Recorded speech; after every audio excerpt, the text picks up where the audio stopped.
Tarixdə olmuş ən qəribə hadisələrdən biri bilirsiniz hansıdır?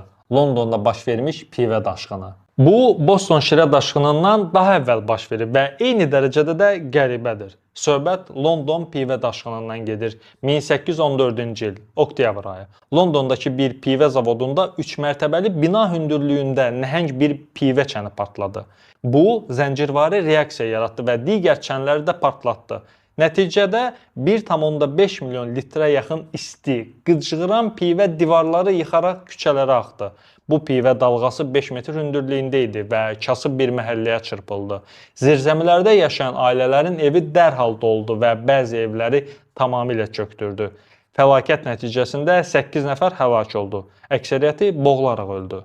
Qəribədir ki, məhkəmə bunu Allahın işi adı altında elan etdi və pivə zavodu heç bir məsuliyyət daşımadı. Dostlar, əgər videonu bəyəndinizsə, kanalımıza abunə olmağı, videonu like etməyi və öz dəyərli fikirlərinizi aşağıdakı şərh bölməsində bizimlə bölüşməyi unutmayın. Sağ olun və salamat qalın. Növbəti videoda görüşənədək.